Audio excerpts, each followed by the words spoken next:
This is the DallasCowboys.com Draft Show. Your war room for insider news and draft analysis from deep within the confines of Cowboys headquarters at the Star in Frisco. Now, your hosts, Voch Lombardi, Nick Harris, Bobby Belt, Tommy Yarrish, and Kyle Youmans.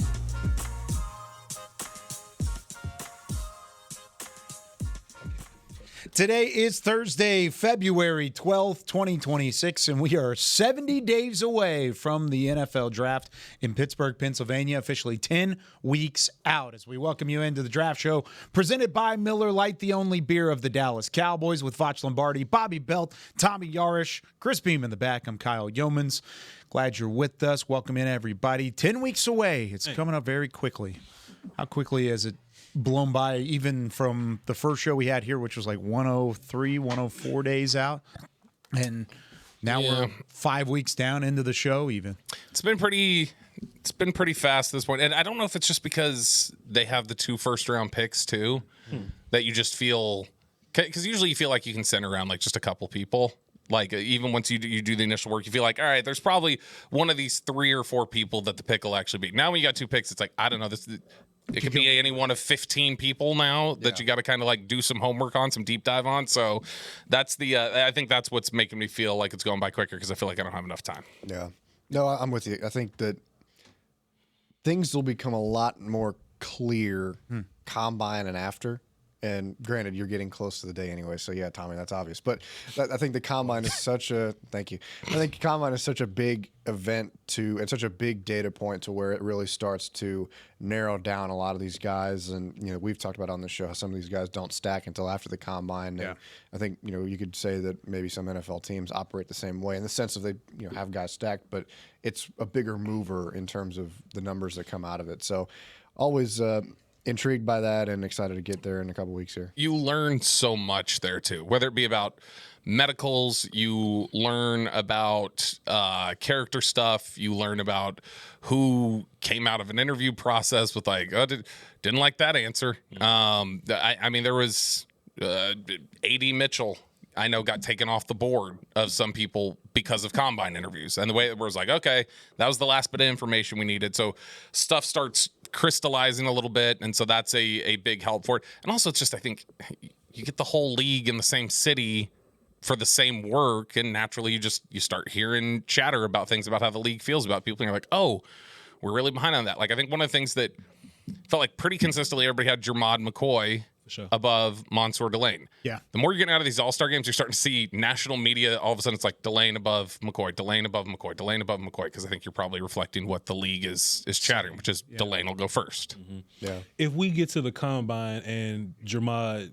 medicals check out, he's running around good, if he decides to go through drills and stuff and all that kind of stuff, I do think his 2024 tape is better than Delane's. Mm-hmm. Yeah. So if the knee checks out and all this kind of stuff and he's running around, flipping hips and all this kind of stuff, do you think that we'll see that change in some of these league-wide mock drafts? I like to ask Bobby question. He's tapped in. Lead guy. He's lead guy. Yeah. I love that. No, I don't think so. Okay. Now, I mean, like, you could always be surprised. People didn't think that Loveland was going to go ahead of Tyler Warren last year. That was one of the last things you would suspect. But I also remember how, and they ended up being right, and I'm not saying this is the same issue at all, but I remember how people treated Caleb Farley. Mm-hmm. And we're just a little like, I don't know. That's just a little concerning. And you got to remember, corner is not one of those, oh, yeah, you're ready to go out there. Go out there immediately and do that. So I think for a lot of teams, if you've got the time investment, or you feel like, okay, I can take a little bit of a gamble, or I can do this or that, whatever it may be, perhaps you might find a fit where somebody says, I'll take McCoy first. But there's so many questions. It's so hard to just say, let me take a guy who hasn't played football in a year. That's more of like a back of the first round sort of possibility. I mean, these are the teams that have already gone deeper into the postseason, may already have significant players. Or maybe even Penix went 8. I never thought that would have happened with knee concerns and his age and everything. He went 8. So, I mean, anything's possible, but it's possible, but is it likely that he would that he could fall. I think it's more likely that he's going to fall than it is a Mansour Delane. I think Delane I think Delane's first corner off the board, and I think 4 weeks ago most people thought it would be McCoy. Yeah, and it's just they're catching up to chatter now because you go around All-Star games, you're around a bunch of people, you start hearing what people have to say. Yeah. And then that'll happen again. And there will be some, to answer your question kind of in a sideways way here, Voch, but there will be conversations that are had at the Combine where you're going to start seeing some consensus on these boards, whether it's the national media, local media, team media, whatever it ends up being. It's going to turn into more of a consensus along the way because everybody's going to start talking. Everybody's going to have conversations. I mean, Bobby knows just from being out there the last couple of years, but even names like Tyler Smith and Mozzie Smith start popping up in first-round conversations when you're out at the Combine and when you're having those different meetings, and people tend to come out of those meetings talking. And so there's a lot of information to be gathered out there. It's not always about the drills. It is a lot about the medicals, but it's about what teams are thinking and how the league is leaning in certain situations. So it is going to be really interesting. Can I call a shot on McCoy? Can you? Yeah, Take him at 20 and smile. Call a shot or take a shot? I'm calling a shot. Oh, okay. I thought you were I was saying, don't take a shot at McCoy. Well, no. I think he's incredible. I heard Tommy's really fun when he's drunk, though. Tommy? Yeah. I haven't seen it. Doesn't happen very often. So get some Miller Lights in here. He's going 13 of the Rams. Wow, that makes way too calling much your sense. shot. That makes way too much sense. Okay, I don't think he goes to Dallas because Dallas just can't afford an injured. Why does that make sense? Injured corner, because the Rams, they need a corner. They don't need him to play as soon as he gets there. Like I think they have the capability to say, okay, we want you to take your time and get to 100%. And the biggest thing with McCoy was this change in direction, right? The way he's able to flip his hips, put his knee in the ground, turn back and get to the ball. If he can't do that, or if he can't do that as well, but he can if you give him some time to get back to it, that's a guy where you can give him an on-ramp. And the Rams are in a position where they can afford to do that and give him an on-ramp to get back to that playing point because he hasn't played in so long. You don't need to throw the weight of the world on his shoulders on day one if he goes to the Rams. And I think that's a position of need for them, and I think it makes a lot of sense. Let me ask y'all this, and this ain't us fighting. I'm just asking, how similar is this to the Will Johnson thing last year? You know what I'm saying? He kind of hurt or whatever. We don't see him play some ball. We got questions, but we saw the film. The film was good, and he falls in the draft. They take him, and damn, he plays well on the field, like the film said that it would. Like, is that kind of similar? Well, first off, I think the reason he played well was because he was working with your new defensive backs coach here in Dallas. That's probably why. No, I'd say it's a little different because I don't think there's a universal consensus on. I had Johnson as a first rounder, but I don't think there's a universal consensus or was on Johnson nearly as much as there is on McCoy. Like, that's a stud. Yeah. So I think McCoy is even thought of more highly. So that's kind of my point almost. Like, just watching the film, I think Jamal McCoy's film is much better. So wouldn't that be a reason if we're looking and teams suck at drafting? I get this, but wouldn't this be a reason for us to go, hey man, don't let this Will Johnson thing happen again? Jamal McCoy is much better than Will Johnson. He's further removed from his injury than Johnson was. But let's just take this guy and not overthink it. And by a lot too. I mean, he's going to be going into training camp. What is it? 19 months removed from the injury. I mean, he's fine. Sure, but it's almost 2 full years of not having football, which is big, but also of being able to rehab and work out and get ready for that moment again as well. I mean, the closest. We got film. Look at that. Let's go, Beamer. Let's go. Look at him. This is ancient film. Yeah, it is. This is election year film. Goodness. I was in high school. No, I would say the more concerning thing I think is the closer comp for McCoy's situation is Caleb Farley. Yeah. And Caleb Farley, I'd agree with did not work out. Now, obviously, you can't just go, well, that's the same. They both sat out a year, and here we are. They have different profiles. They have different medicals. Like, all these things are different. But I think that for the Will Johnsons that exist of the world, there's Caleb Farley. There's, on a lesser extent, what this team dealt with last year, there's Savone Revel, who had some trouble coming back from it and needed the extra time. I do think it's interesting that, and not to completely hijack what you want to do, Kyle. No, you're good. But I'm curious about this because this sort of came up, whether it be with you talking about the Rams have time. For sure. Or when you talk about a guy who's been mocked somewhat consistently the last couple of days in some of these national mocks to Dallas, Keldrick Falk from Auburn, is that you look at guys who maybe need to take some time to develop. if I told you the 2 players you could pick for Dallas, I tell you, like, next year, pro ready, they make you the number 12 to 14 defense in the NFL along with free agency acquisitions. Sure. Or I tell you, let's just throw out 2 random names here. Keldrick Falk and Brandon Cisse from South Carolina, who's thought of as being a little more raw and needing some time. If I say, well, they're going to make you more like the 22nd defense next year, but 3 years from now, you're going to be closer to a top 10 defense. Like you're going to be inside the top 10 because that. Do you think Dallas is in a position right now as a team that you can afford to take players that will take time to develop and are not going to contribute right away? So you're saying trade long-term, higher upside, higher highs in the next few years in exchange for they're going to make you good right now, but they may not make you elite in 3 years. I think I would go for the right now, guys. Yeah, I think you kind of have to. They're in a position where they need it right now. Yeah. But that's also dependent on you need to cover those other bases in free agency, probably. Right. Oh, absolutely. Yeah, that's if they. But from what I understood, you're saying if they did cover those bases in free agency and they draft 2 guys that are ready to go, then absolutely. Because if this team brings back George Pickens, then they're pushing for competing. Like as an example of it, let's say C.J. Allen and Keldrick Falk. Or not Falk. Let's say you take C.J. Allen and Cisse?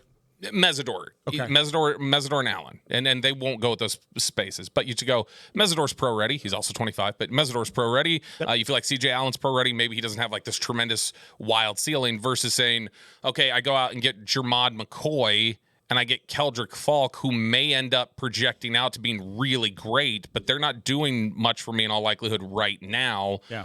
Which is more desirable to a team like this? Because I think at that point, I'd rather combo up with guys who are going to do things right now. If my last name was Jones, I'm thinking more about the next 3 years than the next 5. Like I'm worried about Dak and his top tier play right now than what we're looking like later on down the line. So if that's the case, I'm looking for the high floor dudes. I'm not thinking about the upside guys, because the upside guys, it may take them 3 years to be who they really are. We might be out of the window by then. You know what I'm saying? We're talking about our guy from last year. Who was our edge from Georgia? Michael Williams. Michael Williams, right? Do we have time to sit around and watch you develop for 3 years when I need it right this second? You may be fantastic in year 5. And sometimes that's wrong. Sometimes that's wrong because Michael Williams obviously got hurt for the year. For sure. But they were talking about Michael Williams was performing really well leading up to the season before he got hurt. Yeah. I'm taking floor right now. Help me, guys. That's just fast. And I think part of that is, like you said, it's surrounding what you have at quarterback. It's surrounding what Dak Prescott showed you this year and what the offense showed you this year.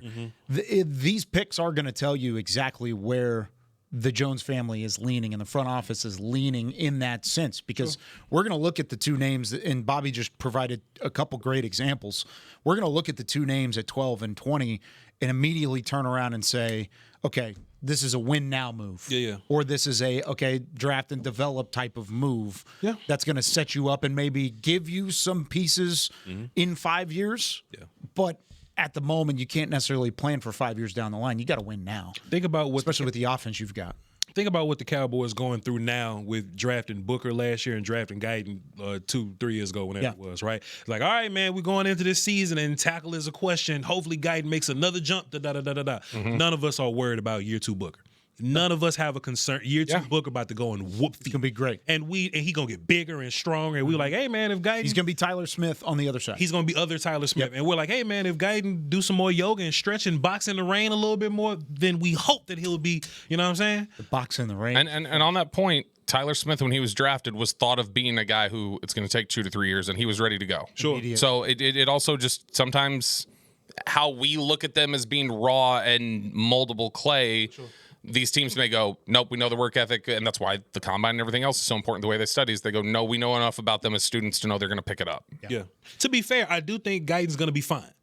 It's just we're year 3 into it, kind of waiting around on him. You know what I'm saying? I want that dude that's going to be nice as a rookie and nicer than next year. I just want to put that on. I just want to say that. Well, that's the win for everybody. You want the guys that are Tyler Smith, where they are immediately ready, but they were thought to be a developmental guy, and now you have him ready for 5 years as opposed to building to the 5 years. Which is why I'm kind of weird about these super ceiling upside guys early. Kendrick Falk, I'll take them late. Jamal McCoy's. Sure, I'll take those guys in the 20s, 30s, 50s. We don't have those picks this year, but I think that's where they go. If I'm picking you at 12, man, I want to feel so great about your year one. Caleb Downs is that example for me. Okay. He's ready right now. Yeah. Right this second. And that might be why he goes top 5. Sure, that's exactly why he goes top 5. Did you guys see Dane's tweet today? What was that? Dane said that he had the discussion about Downs has come up a little bit. He's asked some scouts, and he said Caleb Downs is the best safety prospect since, and he said there have been a couple scouts who have told him ever. Wow. That it's the best safety prospect they've ever evaluated. He was the best player. It's obviously going to be related to their time of evaluating sure. too. Yeah. So I mean, somebody's not going to tell you Ed Reed because they don't know. He's in my eyes, it's the best since Kyle Hamilton in terms of all around guys. Similar to Hamilton, I think he might be better, though. He's a better athlete. I think so, than Hamilton, or a more explosive athlete than Hamilton. But even with that, it's like I don't like hearing that because the more the stuff that happens there, the more he's not even in the conversation at 12. Well, I think that's already kind of. I know we're already trending. Anyway, We need a 4.640. Yeah, in the worst way. even that got a might not gas do mask. Some drugs. it. We can just put that out there. That's good. But not even gas masks. Like, that's legal. I'm talking about Coke in the trunk across the border type shit. Like, police go Or get it. Pepsi. You know what I'm saying? Yeah, we're a Pepsi company. Yeah, well, some Pepsi in the trunk, you know what I'm saying, to distribute.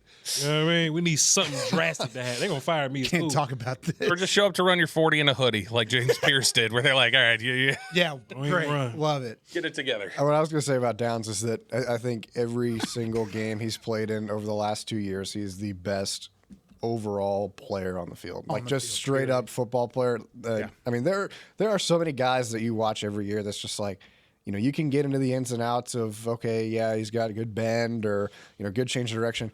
You just be like, man, that's just a good football player. Joel Klatt the other day called him the smartest defensive football player he's ever watched. And that I don't think that's a long shot at all.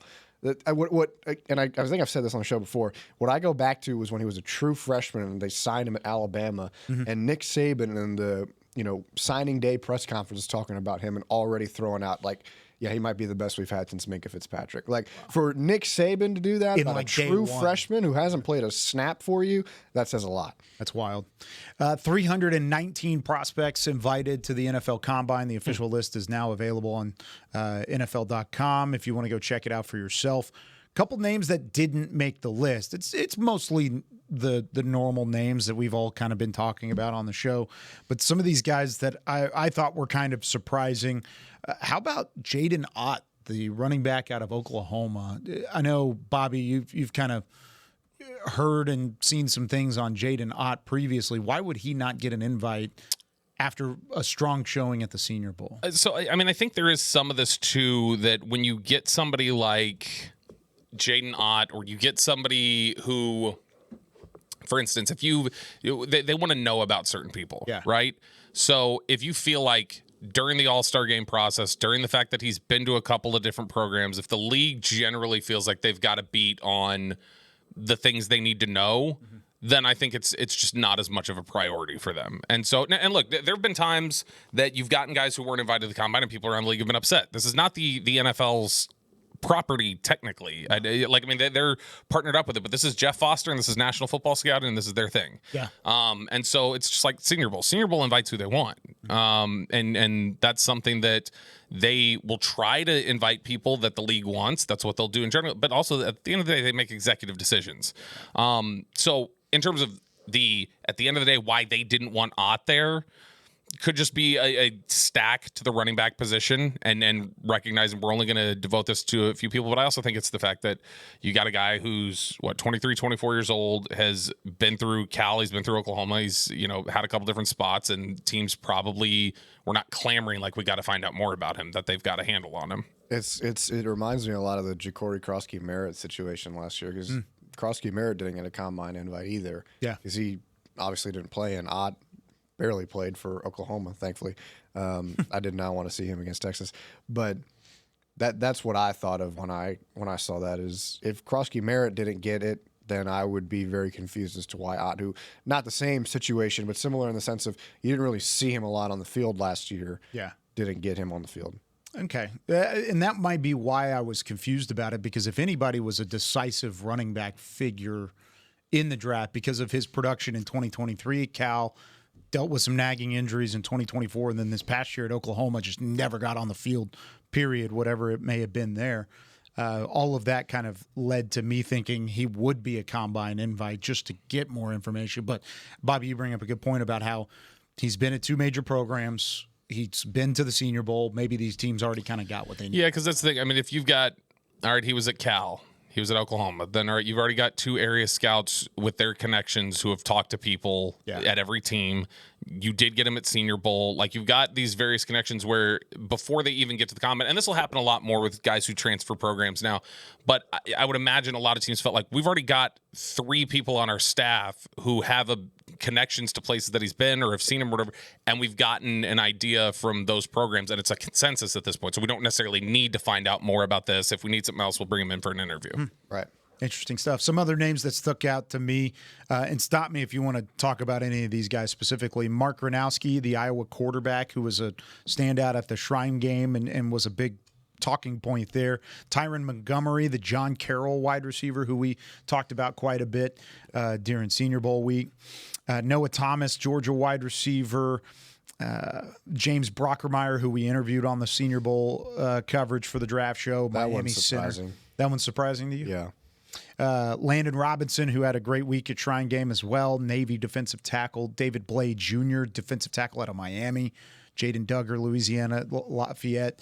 And then some of these other ones that have kind of fallen through the cracks. Those are the guys who did not receive invites. So some of the surprising names there. You may have some more that you were looking at as well along the way. But going into the combine, still lots of questions around what the Cowboys are going to do in day 2 of the draft, because there's nothing to do currently with day 2. We'll talk about that in the 3rd segment. But when we come back here on the draft show, we're going to talk about some Twitter on the 20. We'll answer some of your questions around the NFL draft when we return with more of the draft show right after this.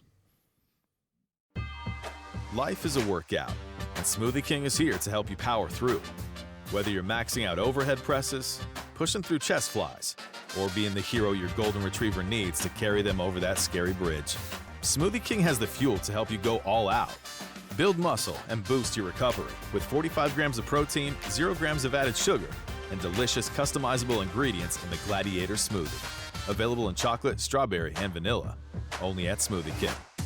I'm Dak Prescott, quarterback of the Dallas Cowboys. And they snap it to Prescott, who looks right. It's not there. He escapes left. He'll run for a first down. Just like football, when it comes to crypto, it's important to have a team you can trust. With blockchain.com, I know I'm in good hands. Since 2011, they've been trusted by millions around the world to buy, sell, and trade cryptocurrency. Prescott's going to run this himself. Run it up the middle, and he scores. Whether you're new to crypto or an active trader, they've got you covered. What are you waiting for? Get started at blockchain.com. Star Sports Tours is the only official fan travel partner of the Dallas Cowboys, offering exclusive game weekend travel packages with pregame sideline access and photo ops with current players, cheerleaders, and Cowboy legends. You want to stay at a team hotel, attend the best tailgate party in Texas, tour the Star, and talk X's and O's with me, Everson Walls? With Star Sports Tours, you can. Visit cowboystravel.com to book your travel package today. How about them Cowboys? And how about them Jimmy Dean breakfast bowls? Keep your game day celebrations going with real eggs, potatoes, cheese, and our savory Jimmy Dean sausage. And with 22 grams of protein per serving, you'll have enough energy to power you from early morning to the final whistle. The no-hassle, ready-in-minutes prep makes it easy. Just heat, eat, and cheer on those Cowboys. Get yours today. Jimmy Dean brand is proud to be the official protein of the Dallas Cowboys. This is the DallasCowboys.com Draft Show.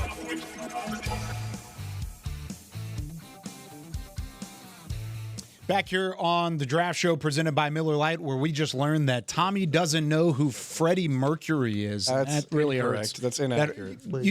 Who did you say he was the lead singer of? I knew. Who did you say? We were trying to quiz you, guys, and you proved us. I'm that not you a didn't music know. I can't even imagine I'm not Freddie great at Mercury's aesthetic doing Metallica work. Like, it's about as far away as you could have gotten. And I will take that on the chin. I don't know much of this stuff. Like, I do like- remember. That's like Luther I do know. Vandross singing I Throw knew That Thing who in he a was. I didn't know what band he performed. But then I remembered the Queen concert where there was like 500,000. I think it was in England where there's like Yeah, it was called Live Aid. It was it was very famous. One of the more iconic performances of all time. The aesthetic that's a good point, because that's like being like, you know who Chapel Roan is? He's like Korn, right? Like the lead singer. Phil Collins. You know Phil Collins? No idea. What? Damn, dog. Are we talking about draft, or are we going to grill me on? Dude, this is You don't know Phil Collins? this is concerning. Is what You it didn't is. watch Tarzan? That's hard. Lion Maybe King. I did. Fire, by the way. Oh, dude, yeah. It's tough. It's great stuff. All right. Jeez. Dallas Cowboys Nation, Dallas Cowboys United, presented by Globe Life, is exclusively in the Dallas Cowboys app. Join the official fan club today. Receive access to Cowboys drops where you can win game tickets, autographed items, exclusive experiences, and more. Download the app now to join. All right, Beamer, let's get into some brother, this guy stinks! right sounder for But this you know, moment. throw that thing in a circle, Thank you, though, but you Chris. don't know Phil Collins. Thank you, Chris. Appreciate it, man. No, Tommy, look at me. You know, throw that thing in a circle, but you don't know Phil Collins? I need a Miller Lite right about Yeah, now. you do. He's just ignoring. We also need some Twitter on the 20. I appreciate you, man. The YouTube comments are getting into it currently. All right, Brady saying, which player John do you G? pray will stay available until the fourth round, assuming Dallas does not pick on day 2? So realistic options going into day 3 that you hope are available if Dallas stays out of the day 2 conversation, which is a conversation in its own right. Does it change how you draft at 12 or 20? What do you need to do going into the fourth? Is there anything there that sticks out to you, Tommy? Well, I think a lot of it would have to depend on what they do with 12 and 20, and if they don't pick up anything on day 2. Just a couple guys that I would hope can trickle there. Chandler Rivers, the corner from Duke. I think he could be excellent in the nickel spot. That's a spot that the Cowboys have been very open about. Like, hey, we maybe underestimated a little bit how valuable Jordan Lewis was. And I know we talked about him, I think, on Tuesday, too. Chandler Rivers is one. I'm a guy who loves Kieron Crawford, the outside linebacker from Auburn. He's one of those guys where you watch Keldrick Falk film and you kind of glance over and you're like, who's number 24? Yeah. And he was a guy who was just super athlete, 6'3", 251 is what he measured in at the Senior Bowl. I thought he had some good reps there. So those are two guys for me that I would, kind of hope that teams aren't as high on and can maybe get to those 4th, 5th rounds. I'm hoping, and I have no idea, because like I said, we'll get to Indy. We'll have a better idea of like the vibe on some of these guys, because we hit this regularly every year. There's like 2 or 3 guys that we're like, oh, that might be like a first or second round player, and then you find out like that's first or second round talent with whatever questions that the league has about them, and so they become a 3rd or 4th round player. So I mean, I'm interested to see, because I know there's some questions around league circles about what exactly you do with Keontae Scott. Like that's the thing, is that he's a safety. He's older. Out of Miami. But He feels like he's kind of positionless in terms of just a tweener. Like is there enough that he does as a safety or a corner, or his size limitations or different things like that? Like, is there enough that it actually adds up to, all right, you're a natural fit right here? And so it's the whole jack of all trades, master of none. Like, you can do a lot of different things, but can you do anything that checks a box for this position? I would hope, similarly to like years ago with Desmond King, where Desmond King, everybody was like, that's a first round type of player. Yeah. And he goes in the 4th because it's like, well, he's kind of small and like, I don't know, he's not that fast. We don't know if we should play him at corner or safety. And I would hope that Scott maybe could get to the 4th. And that may be completely impossible. I don't know what the league thinks yet on that front.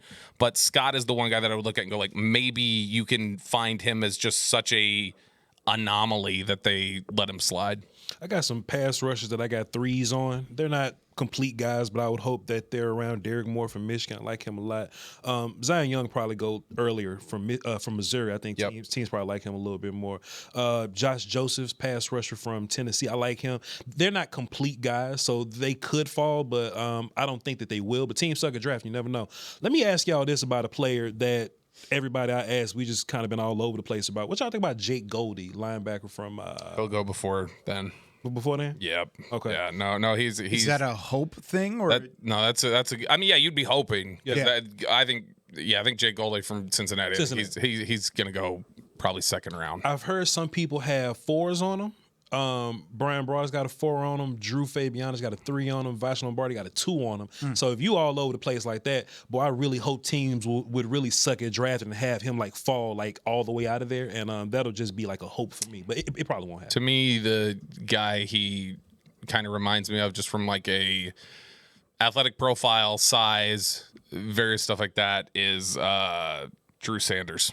Yeah, for sure. And Sanders was a guy who some people were talking about, like, could he be a 1 or 2? He went early 3rd. Yeah. And it's not the same player. It's not like you're just saying, okay, there we go. That's if he struggled at the NFL level, like Drew Sanders says at this point, then Goldie would too. But that's kind of who he reminds me of. So I mean, you could have a similar sort of projection potentially where he gets maybe to 3rd. I think day 3 would be stretching it a little bit, but.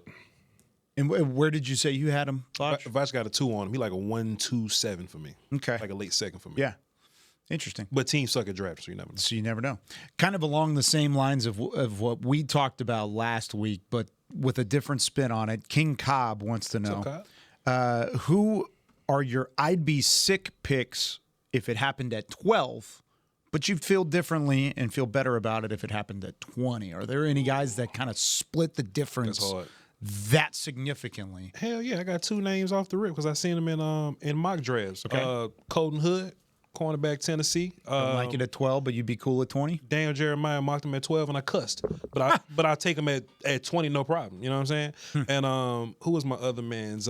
Cassius Howes, another guy like that. And I like Cassius a lot. You know what I mean? But see, I think I could take Cassius at 12 and be okay. I could live with it because I like the player. Yeah. But damn, dog, I've been daydreaming about Caleb Downs and Sonny Somebody Styles for months. You know what I'm saying? But if you get wiped out and you get Cassius, that's fine. But I would much rather have Cassius at 20. It's another one that I'm thinking of. Mesidor's that way for me. Yeah. Mesidor at 12 would be not good. Yeah.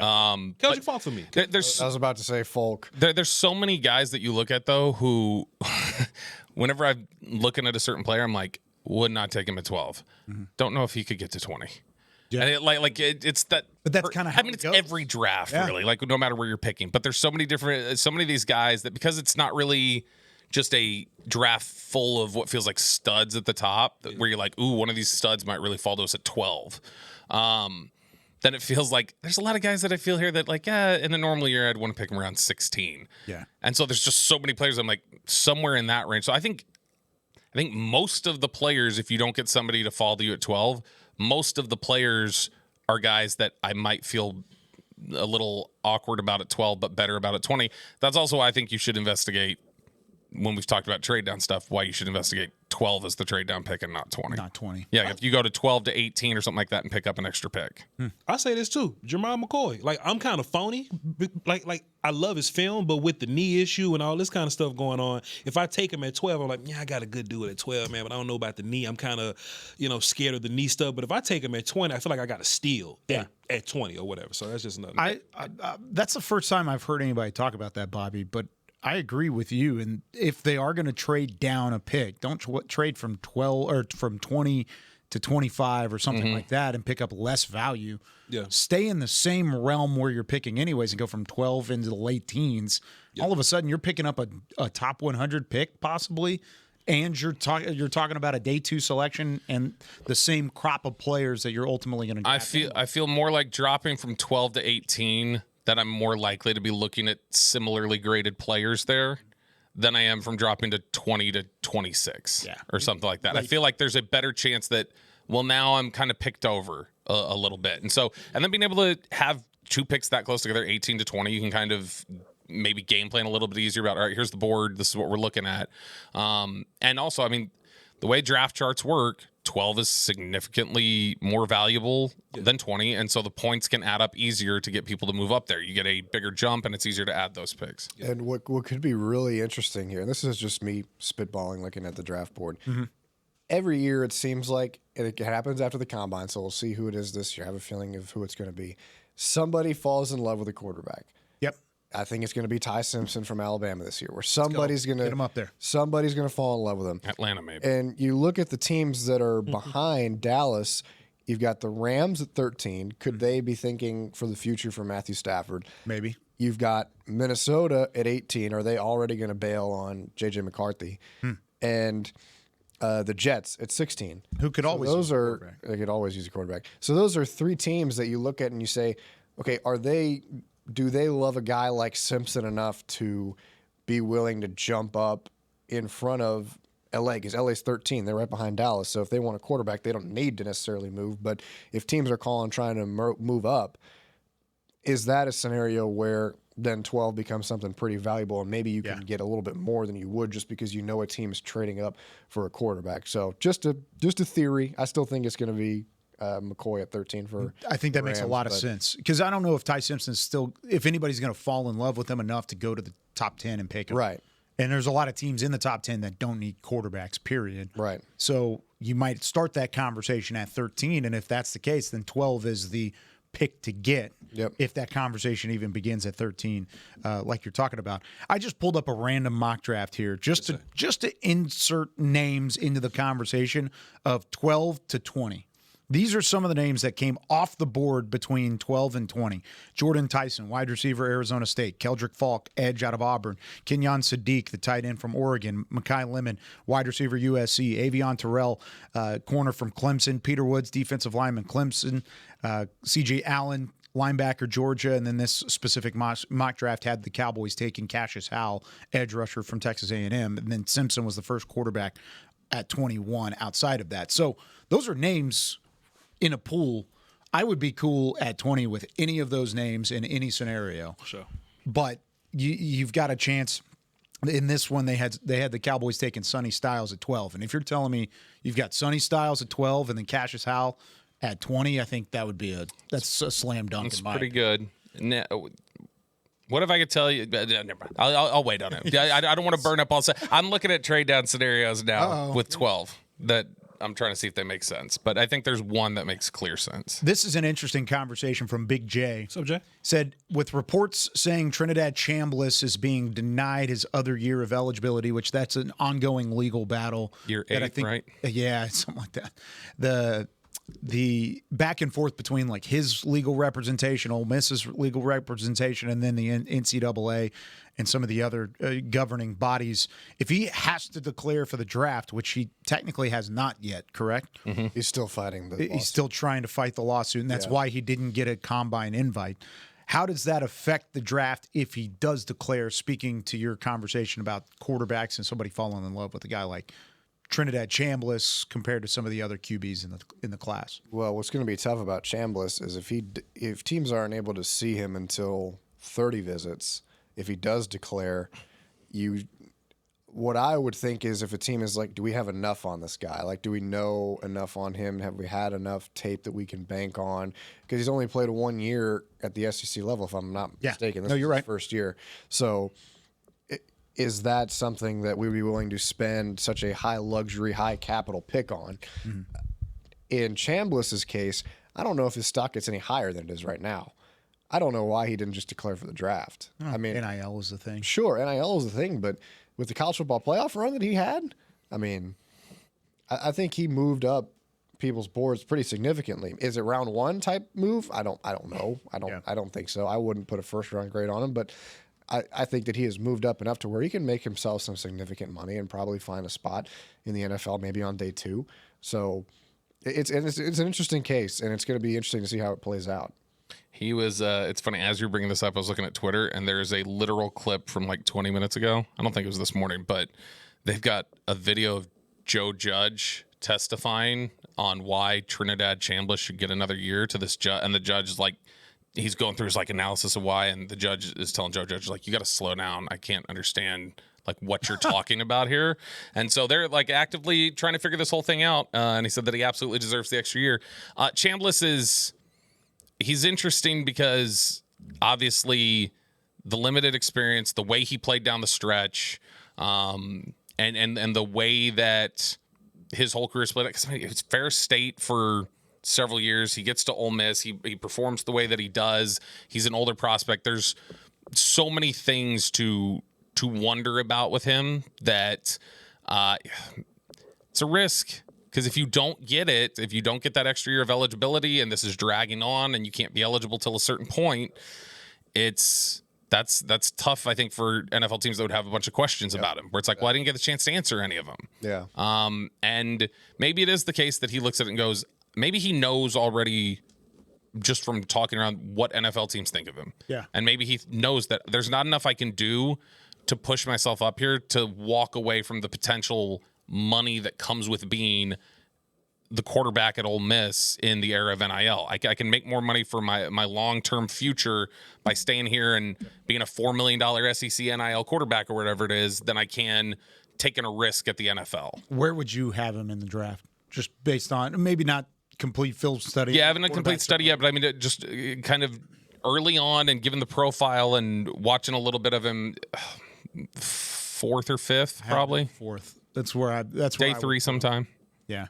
I don't think he's a day 1 guy, which if I have him in the 4th because of the way teams value the quarterback position, he's probably going to go in the 2nd or the 3rd. Just potentially. Just part of quarterbacks. Just depends on the draft. Part of the position. We've had a few different drafts where, that's quarterbacks, they go on a run. Yep. Then there was the Kenny Pickett draft a few years ago where they all just sat there and went, cool, fall to the late 3rd. Yep. And then we'll take you Malik Willis. I mean, you've had a couple drafts that have gone that way. So it just, I think, depends on the temperature of the quarterback class. Yeah. All right. Thanks for the Twitter on the 20 questions. Appreciate you as always. When we come back, we're going to do some Tell Me More. We're going to talk about our recent film studies, some of the players that have stuck out to us, and give a scouting report on a couple of guys as we wrap up our 2nd episode of the Draft Show this week. More to come right after this from the Star in Frisco. Cowboys fans, when it comes to navigating the ever-changing world of tax, your business needs a partner it can trust to tackle even your biggest tax challenges. Ryan is the largest firm in the world dedicated exclusively to business taxes. Our team of tax professionals has local expertise in all areas of tax and can help you uncover savings opportunities you didn't know you had. Learn more about how Ryan can improve your overall corporate tax performance by visiting Ryan.com. Ryan, the official tax partner of the Dallas Cowboys. Life is a workout, and Smoothie King is here to help you power through. Whether you're maxing out overhead presses, pushing through chest flies, or being the hero your golden retriever needs to carry them over that scary bridge, Smoothie King has the fuel to help you go all out. Build muscle and boost your recovery with 45 grams of protein, 0 grams of added sugar, and delicious customizable ingredients in the Gladiator Smoothie. Available in chocolate, strawberry, and vanilla. Only at Smoothie King. How about them Cowboys? And how about them Jimmy Dean breakfast bowls? Keep your game day celebrations going with real eggs, potatoes, cheese, and our savory Jimmy Dean sausage. And with 22 grams of protein per serving, you'll have enough energy to power you from early morning to the final whistle. The no-hassle, ready-in-minutes prep makes it easy. Just heat, eat, and cheer on those Cowboys. Get yours today. Jimmy Dean brand is proud to be the official protein of the Dallas Cowboys. I'm Dak Prescott, quarterback of the Dallas Cowboys. And they snap it to Prescott, who looks right. It's not there. He escapes left. He'll run for a first down. Just like football, when it comes to crypto, it's important to have a team you can trust. With blockchain.com, I know I'm in good hands. Since 2011, they've been trusted by millions around the world to buy, sell, and trade cryptocurrency. Prescott's going to run this himself. Run it up the middle, and he scores. Whether you're new to crypto or an active trader, they've got you covered. What are you waiting for? Get started at blockchain.com. This is the DallasCowboys.com Draft Show.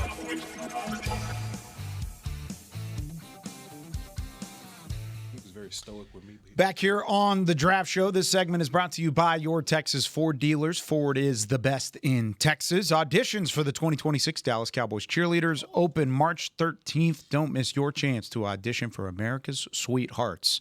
Learn more at DallasCowboyscheerleaders.com/auditions. Back with Voch Lombardi, Bobby Belt, Tommy Yarrish, Chris Beam in the back. I'm Kyle Youmans. Glad you're with us.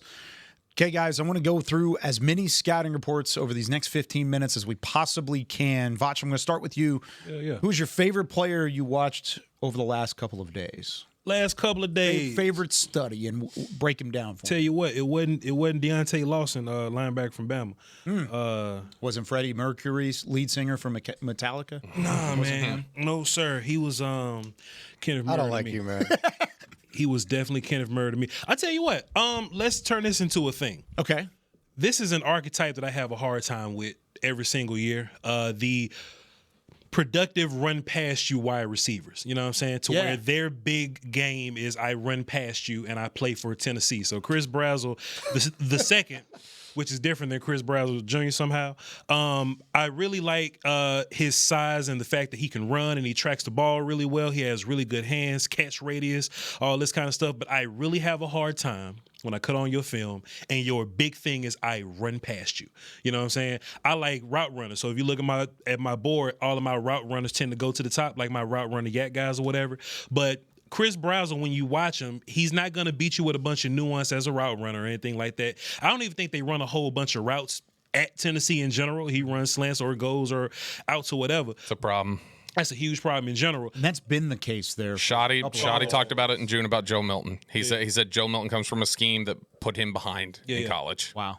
And all those guys just kind of run past you. So I see a lot of people that are high on Brazzell because he's 6'4" and he can run. I think that's a big thing there. And he does have plays where he's tracking the ball well. He shows good hands and all this. But his biggest selling point is I run slants, goes, and hitches. And my biggest plays are me running past people. Some people got him in the second. I got him in the fourth. He can play if he goes to the right scheme and they teach him how to run routes, he'll be fine. But he'll end up like Jalen Hyatt, I think. Please. So I saw a stat on Brazzell. What is that? I think it was Dane actually wrote it, and it was 48-point-something% of his routes at Tennessee were goes or hitches. There you go. That terrifies me. Yeah. that terrifies me. And it was the same thing with Hyatt. It was the same thing last year with Dante Thornton. Yep. And it seems like it's been the same thing for every incredibly productive receiver that Tennessee has had. So, Josh Heupel win games, I guess, the way that you want to. It's across the league. Conduct the offense that you want. But I just wanted to add. Offensive players from Tennessee the last couple of years, like it's something I've heard about from scouts across the NFL, that it's a challenge. You have to really project a lot. And that's one of those where you... Baylor used to have that happen with Art Briles. Right. People didn't know what to do with Corey Coleman. It's like, I don't know if he's as good as he looks or not. Right. It's one of those instances where everybody says, don't scout the helmet. Yeah. And no, you shouldn't. But scout the scheme. Scout the scheme for sure. You see, but for every Corey Coleman, there was also a Terrence Williams, and there was also a and I know he wasn't the best wide receiver to ever walk the face of the planet, but he was still a productive wide receiver at the next level. Josh Gordon, same kind of thing. As long as he stayed out of trouble, he was one of the more electrifying receivers in football, and he also came from that scheme. So you can't discount the player. But you do have to project in a different way. 1,000% have to, and it is a conversation. So I'm glad you brought that up. Brazzell, by the way, West Texas guys from Midland Legacy High School. So for sure. What you got, Tommy? I'll throw one out there. I'll do another one that's been in the past couple of days, but I'm going to stretch it back to a guy that I don't feel like I've talked about yet or enough. And this takes a lot coming from me, a Texas graduate. R. Mason Thomas from Oklahoma. Nice. I love this kid. I wrote undersized, but he's a smart player who uses his strength he usually wouldn't expect from a player his size really well.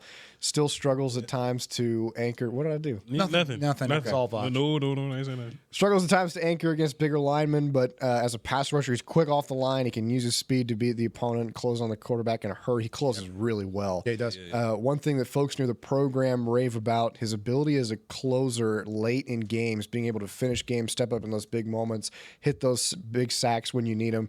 I think he's got a high ceiling if he can hang around some of these bigger players, but I think he's a guy where in the right thank you, Voch. The guy in the right scheme where if you move him out, like if there's an odd front out there, and if Dallas maybe under Christian Parker decides to move to an odd front, if he's an outside guy, the wider that you can get him, the better he's going to be. You think you can stand him up? Yeah, I think so. Yeah. Be okay. One thing I like about R. Mason Thomas a bunch, man, is he played against a lot of good competition, man. I hate watching a whole bunch of film, you just beating up on people that's not going to be good in the league, but he got some good film versus Proctor from Bama and Gooseby from Texas that's coming out next year. So shouts out to R. Mason Thomas. I'm a big fan. I got him in the second round. Yeah, I've got him early second. And I wouldn't hate it if the Cowboys took him at 20. I wouldn't either. He would be right around that. I haven't stacked the board yet, but I bet you he's probably going to be 22, 23. So if you take him at 20, he's right there. He's 21 for me right now. There you go. Good stuff. Bobby? I finally got around to watching Kyle Lewis this week from corner Pittsburgh. from Pitt. And man, I really like him. So he's going to be difficult because he's just the size question with him. He's going to be projected.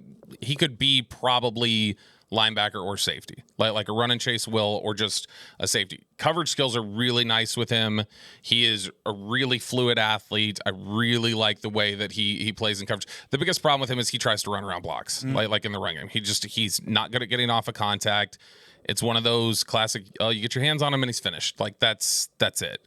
But I think that he's really impressive. He honestly reminded me a little bit of Shaq Thompson, like watching him on the way that Shaq Thompson used to look when he was coming out of college. So I think Kyle Lewis could be a really good, versatile piece. I think, again, he's a run and chase will probably at the next level. You got to keep him clean. You can't have him getting on blocks too frequently. But that to me is a really versatile player who, not for lack of trying, but some lack of size, has some issues in the run game that hopefully you get him in an NFL strength program, you can get him there. But I got him in the second. Interesting. Recently, I'd watched LT Overton, and I wasn't a big fan of him, so I moved on. From Alabama, the edge from Alabama. I didn't call him a pass rush. He's an edge. He's a defensive end. And then some people was like, yo, Voch, you wrong about LT Overton. So there's, a couple of days ago, I went back and I watched LT Overton. I think he's a little worse than I thought he was at first.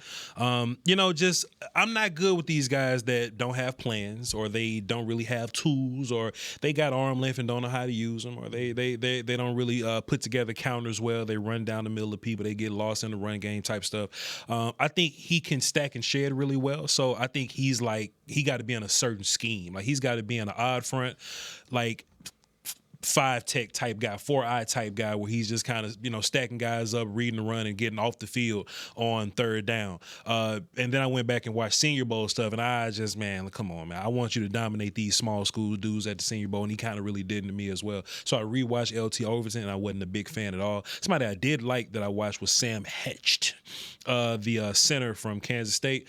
I liked him a whole bunch. I'm not a big fan of smaller linemen in general, these, 300-pound, late 290 guys, but he's 300 and he kind of anchors pretty well, so I can deal with that. And he's a center, so he's going to get a bunch of help anyway. But I think if he goes to a team that's like outside zone type stuff, where he gets to pull and reach and climb the second level guys, if you don't ask him to try to thump people off the line of scrimmage by himself, even though I think he can anchor going backwards, I don't think he can thump moving forward. But as long as he can reach and be athletic, I think he's going to be pretty good. I got him in the third round.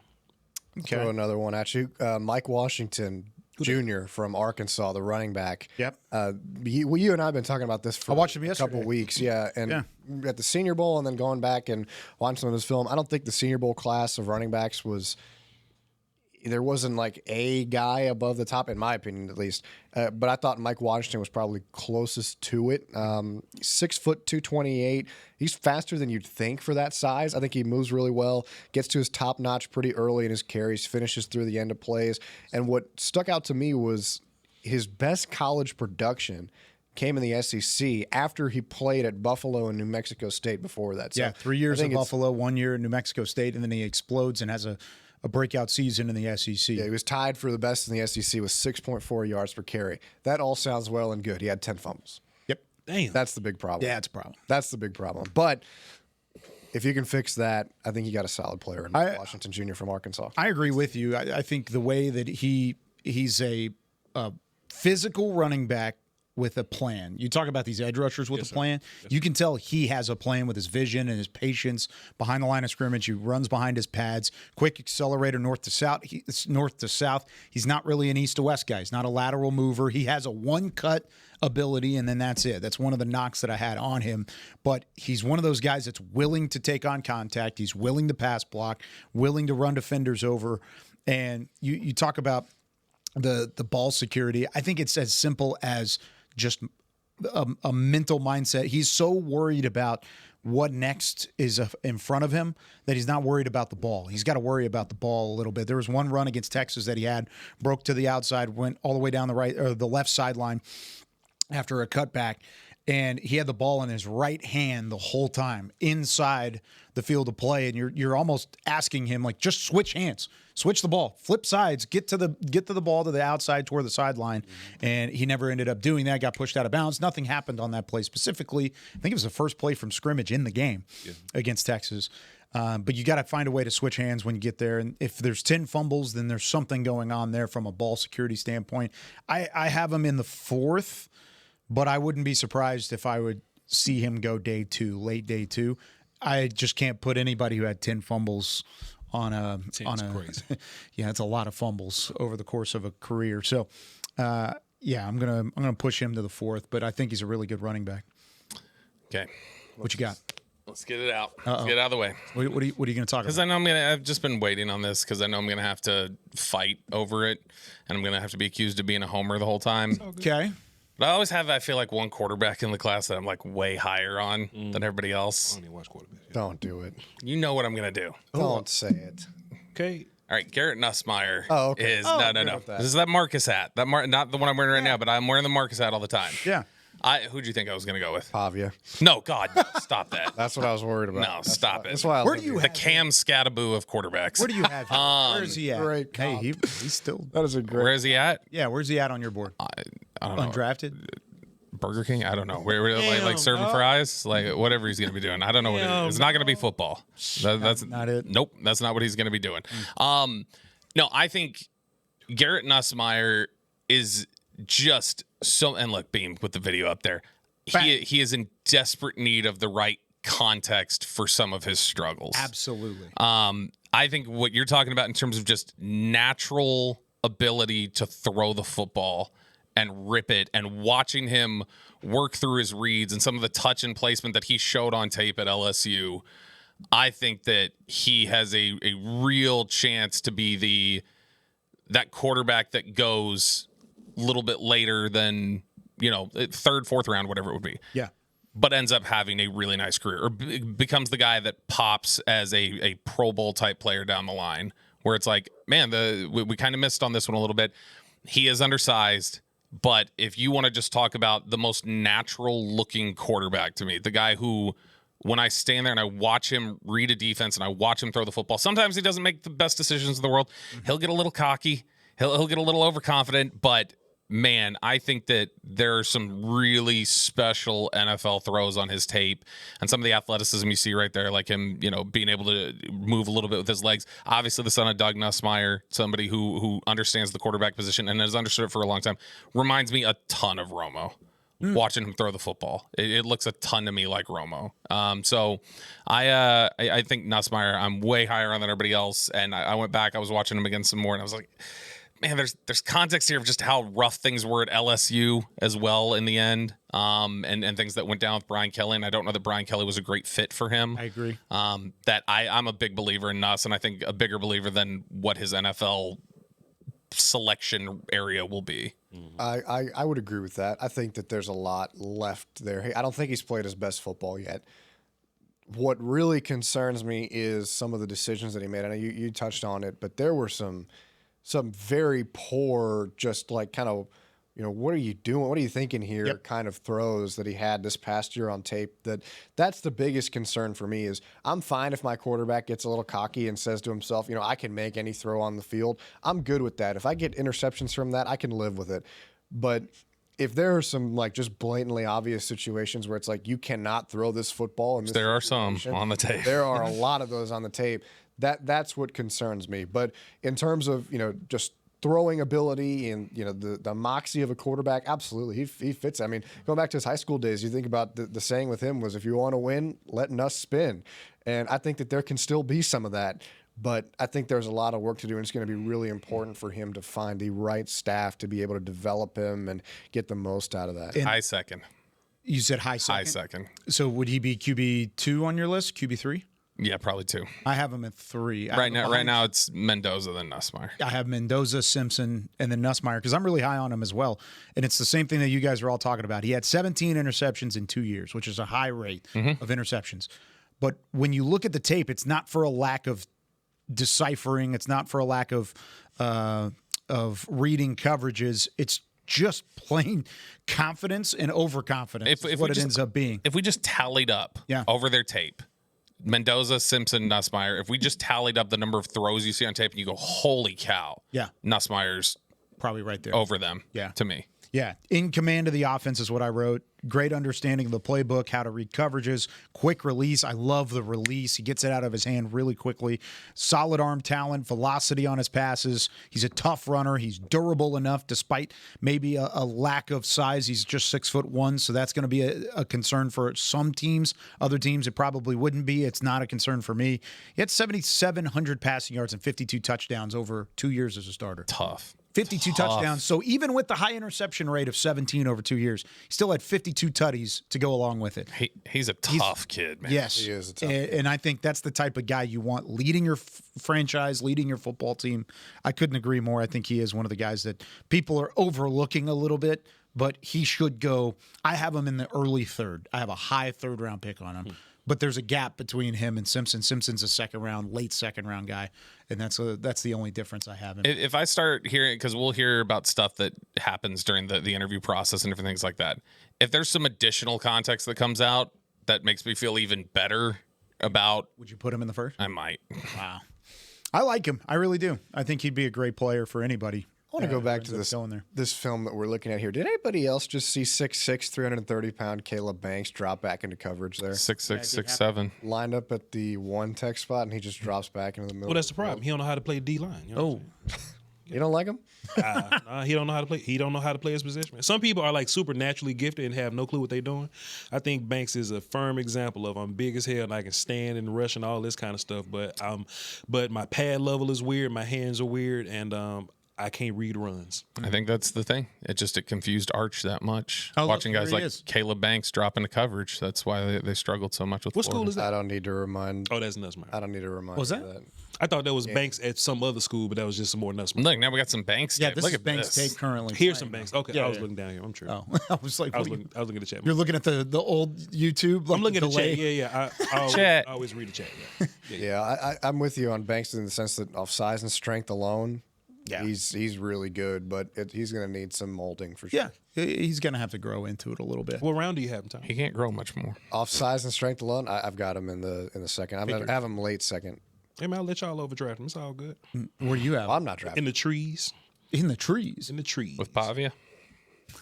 I don't watch quarterbacks like y'all. I'm probably gonna get through all the quarterbacks like in April. In April 20th. At the end of April, Yeah. right before draft 101 okay. is when I'll watch all the quarterbacks. I ain't got time. I forgot about Draft 101. That'll be fun. All right. That does it for us here on the Draft Show. Hope you had fun this week over the 2 episodes. We'll be back on Tuesday to continue breaking it down.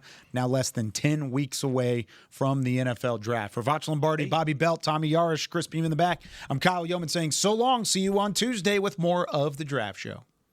This has been a production of DallasCowboys.com and the Dallas Cowboys Football Club. How about this, Cowboys?